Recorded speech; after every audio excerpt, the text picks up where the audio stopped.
comes back and comparator and value functions and so forth. You have some kind of analogous to utility functions, kind of in economic terms, and then using these like patterns of pattern formation mappings and so forth. But actually, how to compare myself with others, or how to evaluate these and so forth is also affected by this interactions with this artifact as a media. And this box, whole thing, except for output, is sort of neural process. And this is also including that. Yeah. Also Edelman already argued this way. This is mainly rooted in phylogeny. This is biologically founded. Otherwise, you are just in a circle. Yeah. So you need, for this, you need an anchor, and this is precisely the cosmedia is kind of yeah. But I'm not so sure because this value also evolves. Like immune systems. But then you are already here. Then you are already also externalized. But that is like what I think is the main thing. Human culture, I mean human intelligence, all this is may start out from here in the sense of narrow biological foundation. Yeah, you explain this like evolutionary psychologists. But then this evolves, and this is what other people might just call culture. But if you say culture, you are already close to mentalism. Yeah, I would say this is precisely the material culture, which becomes more and more complex, yeah, in human societies, and this means that these processes become more and more externalized. This is, I think, a very, very fundamental. In the beginning, I objected to include Cosmides kind of elements. And I know why. Because the whole thing is a sort of kind of an evolutionary process. Even the value function formations. Evolutionary psychology does neglect co-evolution. Right. Yeah. And co-evolution happens here. That's right. But then you have the interaction, and this is what I wanted to show with money. I mean, you can show in the case, and this is why I select the case of money. It's very interesting, because in the case of money, you can show, based on some literature, that there is a biologically rooted value function possible. Yeah? Social exchange exists. But at the same time, money evolves as an artifact, becoming more and more complex. And that means that in the end, many uses of money might no longer be directly related with the original value function, but we still can observe. But you are not born by, I mean, in the beginning of a human being, they don't have a capacity to how to value the money. And money, your value function sort of evolves together with your use of money. Yeah. Right? So, yeah.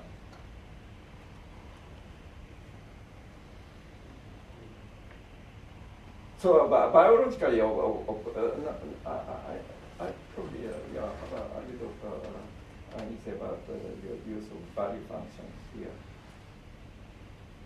Because how to value things like including money, various forms of money, and so forth, and how to use the money.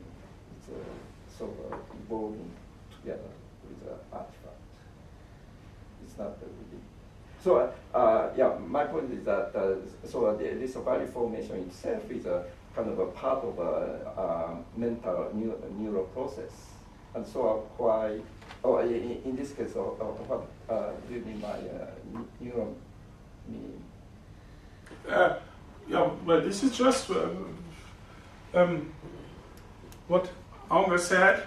Mean doesn't make sense, but neuromean in the sense of a replicative neural structure, yeah, just a certain pattern in the brain which has the capacity to replicate, like a computer virus. This is just so this is neuromean. Yeah, so it doesn't include sort of your value functions.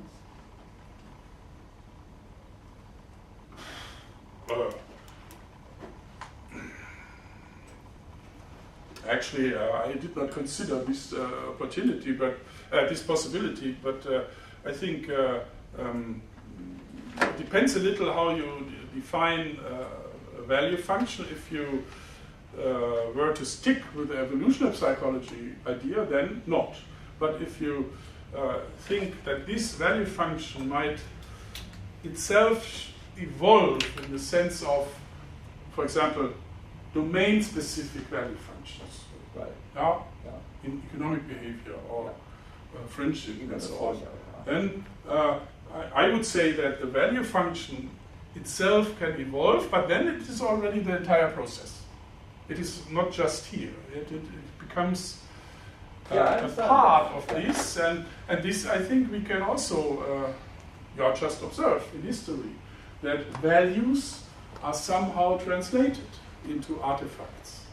There are certain symbols which are intended to give a strong signal that this is very valuable. Even though maybe in other contexts it's not valuable, the thing. But it might be an item which is highly regarded, or some sorts of behavior. So I think one can,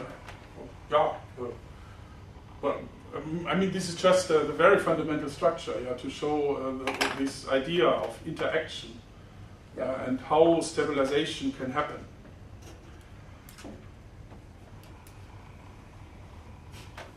Any questions? Many questions. I learned a lot of things, and that's all very interesting. But it took me a lot of time to digest everything. So.